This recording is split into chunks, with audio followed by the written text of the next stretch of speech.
Hello guys, Black Flames Gamer here, and today I am back on my phone.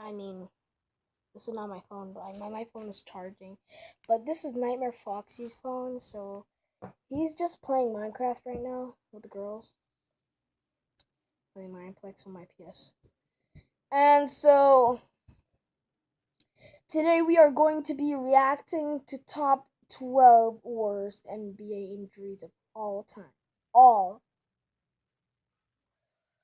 Right before we get into this, I hope you guys subscribe, like, and leave a comment. I'm gonna wait.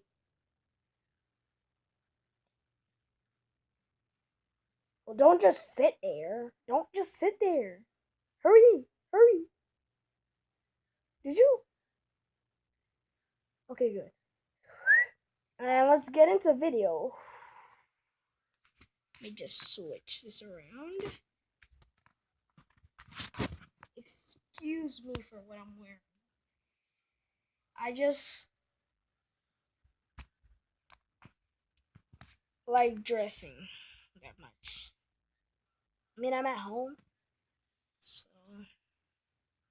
wears like shirts at home or like. Guys, today I am scared because we've done a lot of videos like this in the past. We've looked at the creepiest moments in NBA history, we've looked at the worst calls in NBA history, but none of those videos were gruesome, which is what today's video is. Yeah, we're looking at the 12 worst injuries of all time, and right now I just have to put a disclaimer here. Warning, these images are not great. In fact, they're pretty terrible. So if you don't have the best stomach for things like this, then just get over it because I need that YouTube ad revenue. By the way, my name is Mike, and let's just jump into this. Let's start off with number 12, Alan Ray's eye. So I like to start off these type of videos with some eye-popping material, and you'll get that reference in a second. Right now, we are looking at the 2006 Big East tournament. RIP Big East, or at least the old Big East, the good Big East. We're looking at Villanova versus Pittsburgh, and oh my God! You see here that Alan Ray's eye gets poked out of his head. This literally looks like a cartoon come to life, but it's more of like a nightmare. So as bad as this seems though, somehow this was fine, somehow he was okay. What happened was his eyelid was like forced behind his eye, and that only resulted in soft tissue damage. So luckily for Villanova, Alan Ray was able to play the rest of the season somehow, and he helped lead Nova to the Elite Eight before they lost to Florida. So this injury wasn't as serious as it seemed, but it's definitely one of the grossest things I've ever seen. Number 11, Marquise Daniels' spinal cord. Here we've got a Sunday afternoon in 2011. The Celtics were playing the Magic. Gilbert Arenas was still allowed to play in the NBA. And we see Marquise Daniels get the ball, post up, and goes down, and at first this doesn't look too bad. And even looking at replays of this, it still took me a little bit to see what happened, but you see here that Marquise's head collides with Gilbert's body, and then Marquise just goes down like Gilbert Arenas shot him. So apparently he ended up injuring his spinal cord, and he had to get stretchered out of the game. And I gotta say, the next 10 injuries on this list are way more gruesome, but I just included this one because it's just a good reminder of at any time, serious, horrible injuries can happen in sports. Man, this is not a happy video. Let's just keep moving on. Number 10, Joe Johnson's face. Here we've got the 2005 Phoenix Suns playing the Mavericks in the NBA playoffs, and Joe Johnson catches... Well, I know this one. He's gonna land first, straight on the ground. He's gonna dunk or layup. He's gonna drive in or layup or dunk. And then he's just gonna go straight in with the face.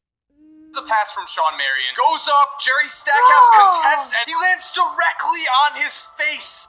Oh my God. So we see... You can tell that he bounced off the fucking ground. That Joe looks like he was on the receiving end of a punch to the face. But no, that was just the floor. I've got to say, you don't want to break anything, but of the things I'd like to break least, face has got to be top 3. I'd probably rank it number 2. Number 1, of course, being my hands. The worst part about this injury is that it actually created one of the biggest what-if teams in NBA history, because the 2005 Phoenix Suns actually had a pretty good chance to win the finals that year. But then Joe Johnson broke his face, and their title hopes were crushed, just like his face. Number 9, Jamal Crawford's neck. And we see my favorite coach in NBA history, Fred Hoiberg, pump fake. Jamal Crawford jumps, and oh my God! Oh, lands directly on the... His ass is on his head. That is not funny. His ass is on his head. Right? His ass is on his head. Back of his neck. What a surprise! Fred Hoiberg hurting the Bulls. Even 14 years ago, he couldn't help himself. Luckily for Crawford, all he had was a sprained neck, which of course is serious, but when you fall like this, you're just lucky that you didn't do anything to your spinal cord or anything more... The camera fell, guys. Sorry. Damaging. Let's continue with number 8, Andrew Bogut's arm. So right here we're in 2010. The Bucks are playing the Suns, and we've got Andrew Bogut catching a long outlet pass, going up for the dunk, and Amari comes behind him, and oh my... Oh! I don't know how much more of this I can take, guys. You didn't catch it. Let's look at this replay, and... Oh! I don't think I fully caught it. His arm goes backwards. I'm literally going to have nightmares after this video is over. I think YouTube's going to remove me from YouTube Kids after this video is over. Please don't. And unlike a few of the other injuries on this list, this one was actually as serious as it looked. Bogut suffered a broken hand, dislocated elbow, sprained wrist, and all because, for the first time in his career, Amari Stoudemire tried to play defense. Stick to what you know, man. Number 7, Baron Davis's knee. The following play pretty much ended Baron Davis's career. Right now we're in the 2012 Eastern Conference Playoffs. Game 4, Knicks against the Heat. And yeah, shocker, I know. Knicks were actually in the playoffs. But we're about to get a bigger surprise. We see... Yes, Carmelo. I see you, Carmelo. Baron Davis go on the fast break, and from the initial play, he just goes down, but everyone can already tell it's serious, and I really don't want to watch this instant replay, but I guess we will. Oh, God, okay. These are not supposed to go that way. So we see Baron Davis get stretchered off, and yeah, he was only 32 at this point. He never ends up playing in the NBA again. If this knee is not a symbol of everything the Knicks have been the last 20 years, then I don't know what is. Number 6, Greg Oden's kneecap. So it's really no surprise. That's happened to me before. That's happened to me.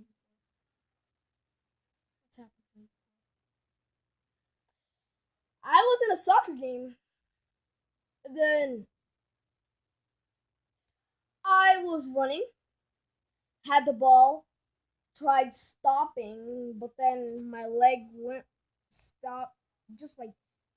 on the ground, and then my leg just came back, just went back. And I was like, oh, I was on the ground. I was substitute. I didn't even play the whole match. As that Greg Oden. I played that that was the first 5 minutes I played. I was like so frustrated at the same time. Not about my leg though. Not playing. And we lost that game, so I don't know. Found himself on this list. It was really just statistically probable. When you get injured 40 times, one of them is probably going to be pretty bad. So about 2 weeks before this, Greg Oden actually had his career high in points with 24. But unfortunately, there was no more happy news with his career after this. So here, Aaron Brooks drives to the basket, Greg Oden tries to block him, and Oden goes down. Greg Oden shattered his kneecap on this play. And honestly, I just felt like we needed a break here, because the clips that are coming up are so much worse than this. But I cannot emphasize enough how serious this injury was, because on this play we basically saw a man who could have been one of the greatest centers of all time lose his career. So I'm sorry, Greg. At least after that really weird picture leaked, we've all seen that you have big hands. Number 5, Andrew Bynum's knee. So speaking of potential franchise centers who lost basically their entire careers with injury, we're in the 2009 season. Kobe goes up for a shot and just falls directly into Andrew Bynum's knee. Yeah, Kobe falls right into Bynum's knee. This is very shades of what happened to Kevin Durant this season, and this should scare Warriors fans a bit, because Andrew Bynum ended up having injuries for the rest of his career before retiring at the age of 26. So KD is already past that point, but sometimes it just takes one major injury and a player becomes injury prone for the rest of his career. I hope that doesn't happen to KD, or to Joel Embiid, or to anyone else who's been having serious injuries, but again, this video is not the happiest thing I've ever done, and it's just gonna get worse. Number 4, Sean Livingston's knee. Yeah, we all knew this was coming. Again, I just have to say, Warning! Warning! It's 2007, the Clippers are playing the Bobcats, Sean Livingston goes up for a layup and basically comes down missing a leg. Oh my, I'm just watching this, I do not understand how he came back from this. His leg was literally parallel to the ground. By the way, whatever teacher taught me about parallel... I can't watch this no more. I don't want to end the video either. Should I end the video? Nope. I want this to get real better. Lines. You were right, it did pay off. Regardless, yeah, this injury was incredibly serious. Sean suffered a torn ACL, PCL, lateral meniscus, sprained MCL. I could go on, but basically he almost lost his leg. Literally, doctors said the injury was so severe that they thought he might have to get his leg amputated. The fact that this man returned to play basketball is one of the most incredible things I've ever seen. So just major respect, Sean Livingston. A lot of guys on this list were never the same again, and despite having one of the worst injuries I've ever seen, Sean Livingston was able to recreate his career. So I guess we have to continue. Number 3, Paul George's leg. Speaking of people that had impressive returns and horrible leg injuries, we all remember this one. It was very recent. James Harden goes up for a layup, Paul George contests, and oh my god, okay, I just said we all remember this. I was watching that game, guys. If you didn't know, I was watching that game live on my TV. I saw that one, but I honestly do not think I've seen that clip since this happened and I was watching it live. Everyone in the crowd is looking like they just saw a murder take place, and they did! This injury actually caused Team USA in a lot of places to move the stanchion way back, because the thing is dangerous. Paul, what the fuck? You could have just let Harden drive in. What the fuck, man? I mean, I like that motive, like how he feels when he's going up there. But just your ankle, man. What is better, 2 points that Harden can make, or your ankle, broken ankle? I like the crossover ankle. So yeah, Paul George ended up missing almost the entire 2015 season, and again made one of the most remarkable comebacks I've ever seen. Number 2, Kevin Ware's leg. This and Allen Ray are the main reasons this was not top NBA injuries, and instead top basketball injuries, and I guess we have to just watch this. We're in this together. We're looking at the 2013 Elite 8, Louisville versus Duke. Again, I'm not sure how many times I could say this. Warning! So we see... Oh my god! Oh my god!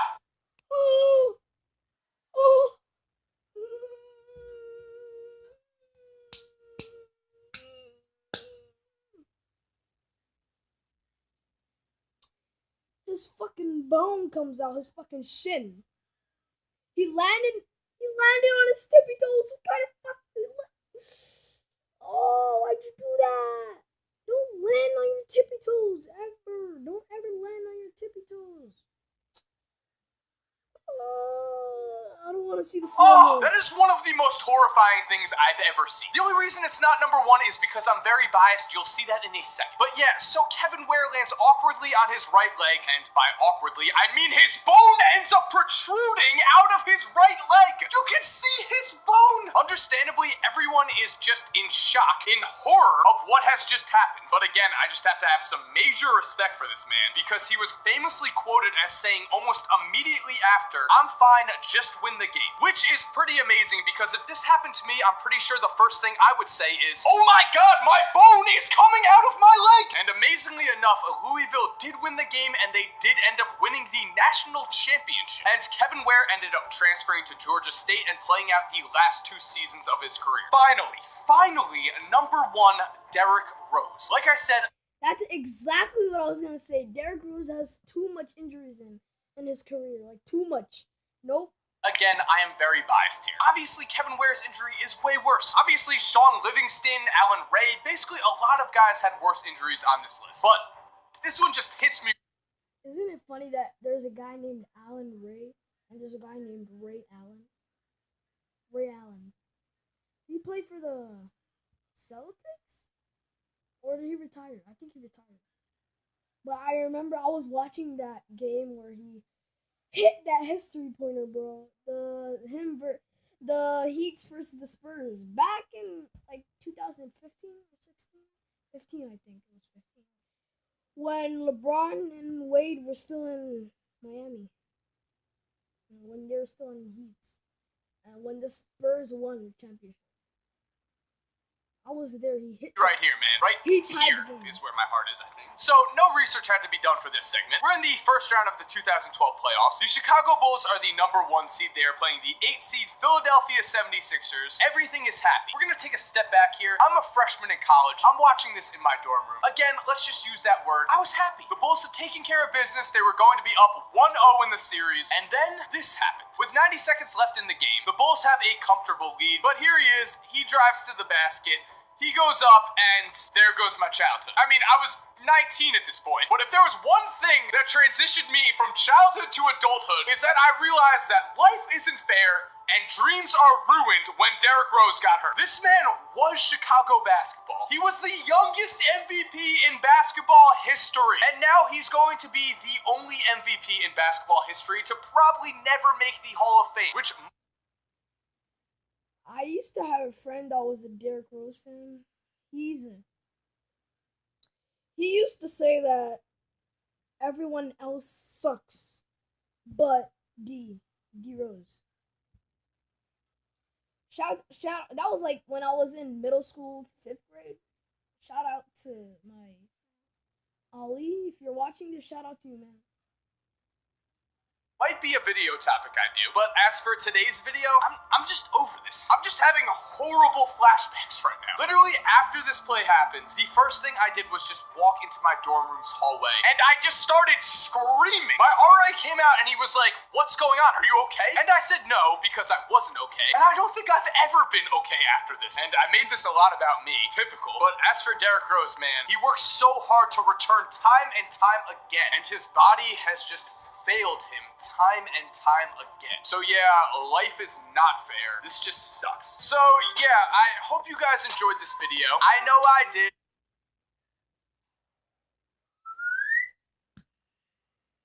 I did not enjoy that video. In fact, I just wanted you to see it with me. Well, let him do my intro for me. Not scarred for life at all. Nah. Not at all. So, if you're new to this channel, I hope you end up subscribing. I can guarantee you that every single video I do from now on will be way happier than this. Normal videos are NBA what That's also true. That's also true. ifs, looking at NBA conspiracies, looking at NBA history, you know, things in basketball that bring us joy. As for everyone who's already subscribed, thank you guys so much. Your support means the world to me. You are awesome. Don't let anyone tell you different. Trying to end this video on a high note after a series of lows. As always, have an awesome day, and cue that music. I'll do it again. Okay, guys. Hope you guys liked that video. Subscribe, comment. Tell me what you guys want me to react to next. And I will see you guys in the next video.